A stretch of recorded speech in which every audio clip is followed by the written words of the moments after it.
that has been blanketed upon us because of the sick society that we've all been born into. Very beautiful moment in history right now, because now more than ever, people are becoming more aware, or they're feeling it in respects to how powerful they are in the creation of their reality, and really and truly what their priorities are in respects to the way that they feel about their life.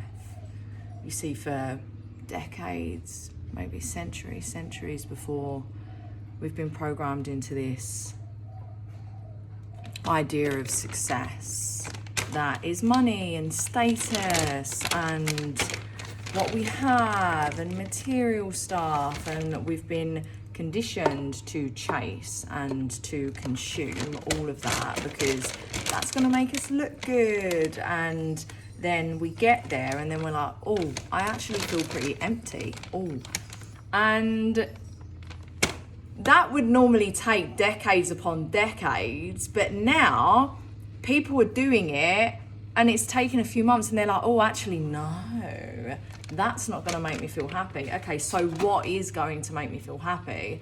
And they're coming back to what really matters, which is feeling safe and secure within ourselves and within our relationships and within our community, and being accepted and seen and heard and respected and loved for who we are.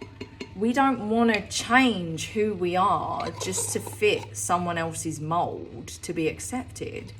So it's really beautiful because now we're coming back to ourselves. And I love this. I've been on this journey for 9 years, and it's been a continual upward spiral of really embodying, first and foremost, my fullest, and secondly, my highest.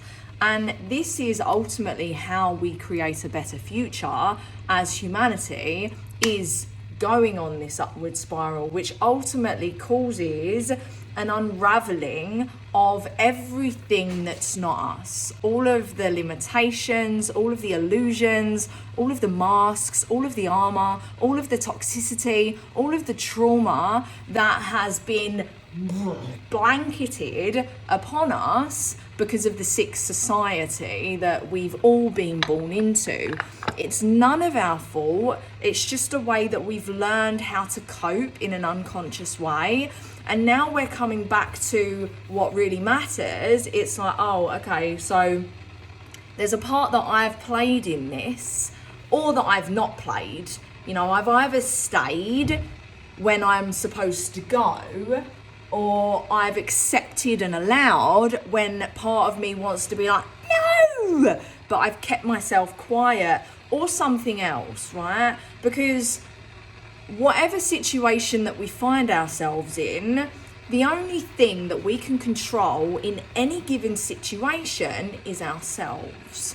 And for us to truly be able to create the experience that we desire to experience is by showing up for ourselves first and foremost in the ways that are required for us to create that, as within, so without. And this is all a frequency thing. This is the journey that I've been on over the last 9 years.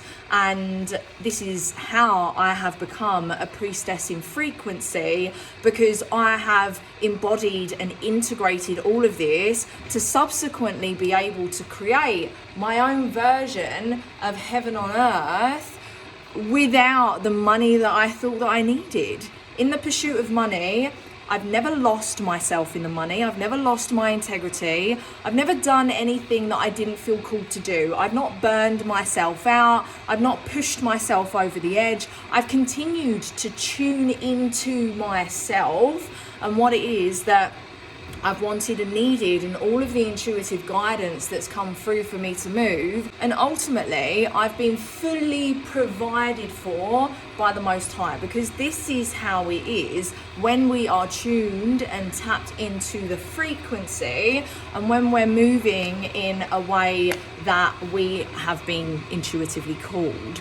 And through this process, I've noticed what feels good, what doesn't feel good, and I've moved towards what feels good, and I've moved away from what doesn't feel good. And ultimately, through moving away from what doesn't feel good, stuff's come up to be purged in various different ways. So I've sat with myself and I've given myself the space to purge. And then I've also given myself space to self-reflect and gain clarity as to what parts of me were attracting and allowing it, what parts of me were perpetuating it, where was I self-abandoning, where was I toxic, where was I unhealthy, where was I overextending, where wasn't I loving myself enough, where were my standards low, where do I need to raise my standards,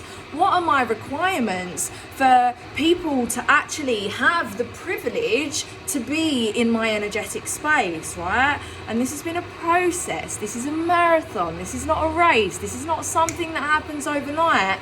However, as we continue to step forward day by day, life gets better. And if you're stepping forward day by day, 1% every year, your life gets better. 365%. And then of course, if you want to move faster, then of course your life gets better much quicker. It really all depends on you and what works for you and what feels good for you and what's sustainable for you.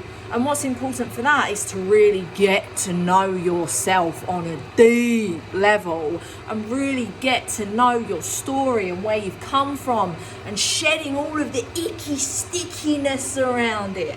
Because as you shed all of the icky stickiness, essentially, that leaves your field, all of the dense and heavy negative energies leave your field, which gains space, of which you can gain clarity of the best way to move forward. And a really, really cool thing about this as well is by doing this, you age backwards as well, because think about it, you're holding on to all of this dense, heavy, negative energy, and you're surrounded by it as well, because as within, so without, it's simply reflecting.